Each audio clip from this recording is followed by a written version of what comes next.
നാളെ അള്ളാനെ കാണണം. അള്ളാനെ കാണണ്ടേ? കാണണോ വേണ്ടേ? കാണണം. കാണണമെങ്കിൽ അള്ള പറഞ്ഞത് ചെയ്യണം. ചെയ്യൂ. ഉറപ്പാണല്ലോ. ആർക്കരും അല്ലാഹുവിന്റെ ലിഖായിനെ കാണണമെങ്കിൽ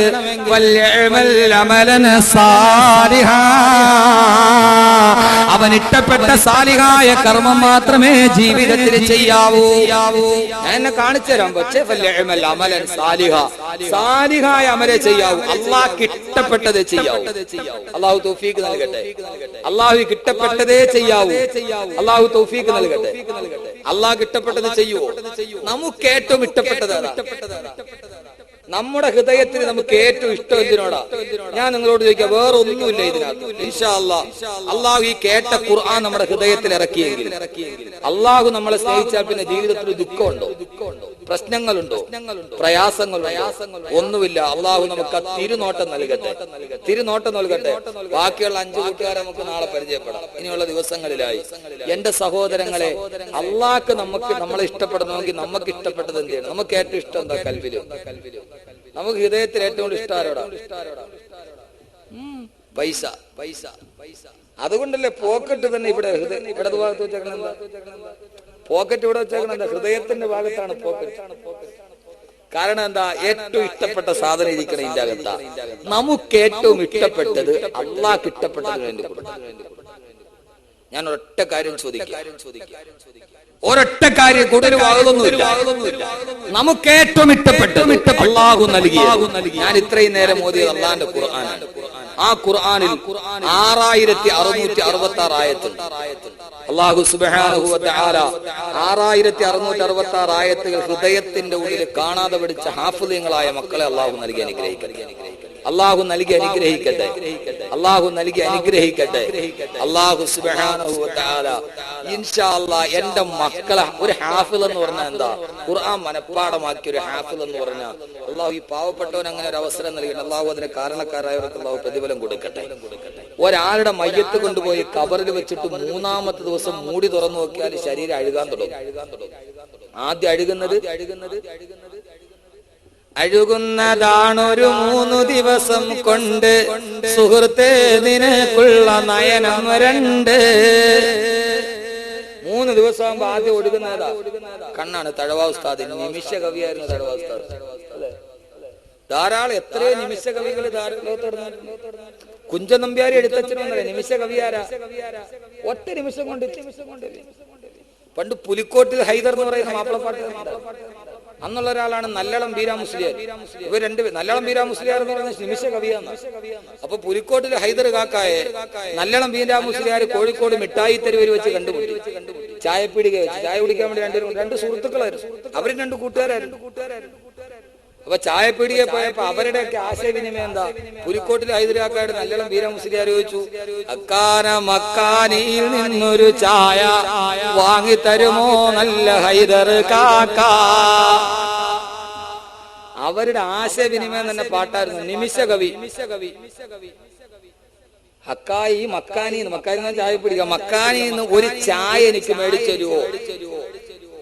വാങ്ങിത്തരുമോ നല്ല ഹൈദർ കാക്ക.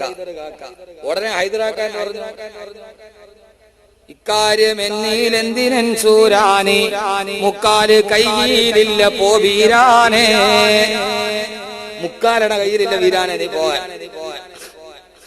കോഴിക്കോട് മിഠായി തെരുവിന്റെ അങ്ങാടിയിൽ 5 മിനിറ്റ് കൊണ്ട് 4 വരി പദ്യം വായിച്ച മാപ്പിള കവികൾ ജീവിച്ചിരുന്ന നാടാ നമ്മുടെ മാപ്പിള കേരളം.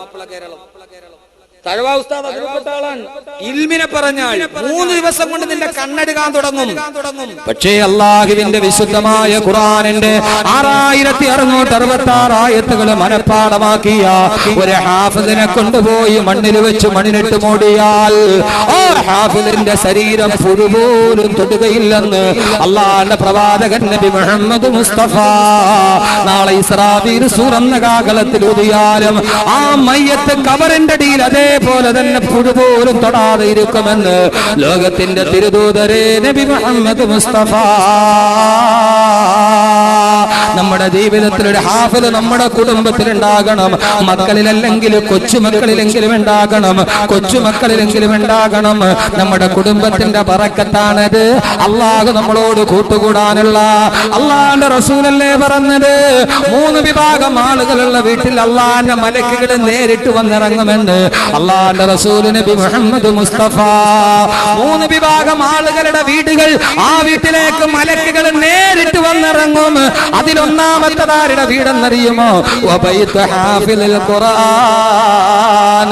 ഒന്ന് വബൈത്തുൽ ആലിമി, ഒരാലിമിന്റെ വീടാണത്. ഇദാ അമില ബിഹി, ഇൽമനുസരിച്ച് അമൽ ചെയ്ത ആലിമുള്ള വീട്, ഒരു പണ്ഡിതനുള്ള വീട്, അത് മലക്കുകൾ നേരിട്ടിറങ്ങുന്ന വീടാണ്. രണ്ടാമത്തെ വീട് ഏതെന്നറിയുമോ? വബൈത്തു ഹാഫിളുൽ ഖുർആൻ.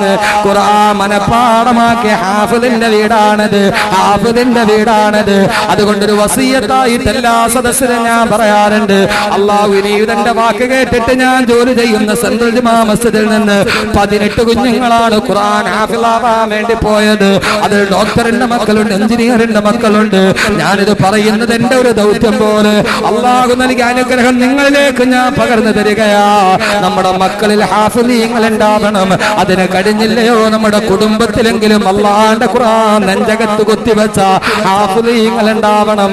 6666 ആയത്തുകൾ കാണാതെ പഠിച്ച നാളെ സ്വർഗ്ഗലോകത്ത് ചെല്ലുമ്പോൾ അല്ലാഹു തആല മാതാപിതാക്കളുടെ തലയിൽ ഒരു കിരീടം വെക്കും. മരതകരത്നങ്ങൾ പതിച്ച കിരീടമാത്. മറ്റു മാതാപിതാക്കൾ ചോദിക്കും, എന്ത് ചെയ്തിട്ടാണ് ഈ മാതാപിതാക്കൾക്ക് ഈ കനക കിരീടം എന്ന് ചോദിക്കുമ്പോ അല്ലാഹു പറയും, ഇവര് ഹാഫിളീങ്ങളുടെ മാതാപിതാക്കളാണ്, ഖുർആൻ മനപ്പാഠമാക്കിയ ഹാഫിളീങ്ങളുടെ മാതാപിതാക്കളാണ്. അല്ലാഹു വിനീതന്റെ മാതാപിതാക്കൾക്കും അല്ലാഹു ആ തൗഫീഖ് നൽകി അനുഗ്രഹിക്കുമാറാകട്ടെ. അതുകൊണ്ട് ഈ വൈകിയ വേളയിൽ അള്ളാഹുമായിട്ട് ബന്ധം സ്ഥാപിക്കണമെന്ന് പറയുമ്പോ കൽബിൽ അള്ളാഹിനെ കുറിച്ച് ഓർമ്മയുണ്ടെങ്കിൽ, അള്ളാഹിന്റെ കലാമ് മനപ്പാഠമാക്കുന്ന മക്കളെ ആഗ്രഹമുണ്ടെങ്കിൽ ഇൻഷാ അല്ലാഹ് ഈ സദസ്സിൽ വെച്ച് അള്ളാഹിന്റെ ഖുർആനിൽ 6666 ആയത്തുകളുണ്ട്. സഹോദരങ്ങളെ, 6600 ആയത്തുകൾക്ക് 6666 ആയത്തുകൾക്ക് തുല്യമായി പള്ളിച്ചവിട്ടുകര മുസ്ലിം ജമാഅത്തിന്റെ ഈ പള്ളിക്ക് ചുറ്റും ഒരു ചുറ്റുമതില് കെട്ടണമെന്ന് സംഘാടക സമിതിക്ക് വലിയ ആഗ്രഹമുണ്ട്. അള്ളാന്റെ ഭവനമല്ലേ, ആ അള്ളാന്റെ തറവാട് സംരക്ഷിക്കാനുള്ള പടിയാണ്. ഇവിടെ നിന്നിട്ട് ഉസ്താദ് എത്രയോ സദസ്സിൽ അള്ളാന്റെ അനുഗ്രഹം കൊണ്ട് കാസർഗോഡ് കുമ്പള മുതൽ അങ്ങകലെ തേങ്ങാപട്ടണം വരെ എത്രയെത്രയോ സദസ്സുകളിൽ ഞാൻ പറഞ്ഞിട്ടുണ്ട്. ഒരു പിരിവിനല്ല, അതിന്റെ അപ്പുറത്തേക്കൊരു നന്മയ്ക്ക് വേണ്ടി ഇതിന്റെ ബറക്കത്ത് കൊണ്ട് എത്രയോ ഹാഫിളീങ്ങളാ, എത്രയോ ഹാഫിളീങ്ങളാ. കഴിഞ്ഞ മാസം കല്ലമ്പലത്ത് ഞാൻ പ്രസംഗം നടത്തുമ്പോ ഒരു ചെറുപ്പക്കാരൻ ഒരു പയ്യനെയും പിടിച്ചു കൊണ്ടുവന്നു. ആ ചെറുപ്പക്കാരനാരാ? കൂലിപ്പണിക്കാരനാ. ഉസ്താദേ, നിങ്ങളുടെ വയത് കേട്ടപ്പോൾ 3 വർഷം മുമ്പ് 6666 രൂപ ഞാൻ പറഞ്ഞതാ.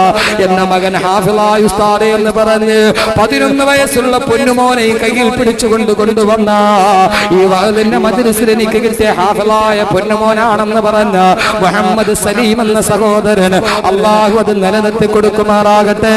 അദ്ദേഹത്തിന് രണ്ടാമത്തെ മകനും ഹിഫ്ള് പഠിക്കാൻ പോയിരിക്കുകയാ. അതുകൊണ്ട് ഈ നിശബ്ദമായ രാത്രിയെ സാക്ഷി നിർത്തി അള്ളാന്റെ ഇൽമിന്റെ മജ്ലിസിനെ സാക്ഷി നിർത്തിയിട്ട് ഏതാഗ്രഹമാണോ മനസ്സിൽ വെച്ചിട്ട് ഇൻഷാ അല്ലാഹ് പറയുക. ഉസ്താദേ, ഈ മദ്രസ നിർമ്മാണത്തിന് വേണ്ടി 6666 രൂപ ഞാൻ വാഗ്ദാനം ചെയ്യുകയാണ്. പണി നടക്കുമ്പോൾ അതിന്റെ അവസരം പോലെ ഏൽപ്പിച്ചാലും മതി. ഈ സദസ്സിൽ വെച്ചിട്ട് ആദ്യമായിട്ട് പറയാൻ അള്ളാന്റെ റസൂൽ സഹാബത്തിനോട് സദക്ക ചോദിച്ചാൽ ആരാണ് ആദ്യം പറയുക എന്ന് ചോദിച്ചാൽ ഉടനെ സദസ്സിൽ നിന്നൊരാൾ ചാടി എഴുന്നേൽക്കും, അനയാ റസൂലല്ലാഹ്, ഞാൻ തരാ നബിയേ. ആരാണെന്നറിയുമോ? ബഹുമാനപ്പെട്ട സയ്യിദുനാ ഉസ്മാൻ ബിൻ അഫ്ഫാൻ റളിയല്ലാഹു തആല അൻഹു.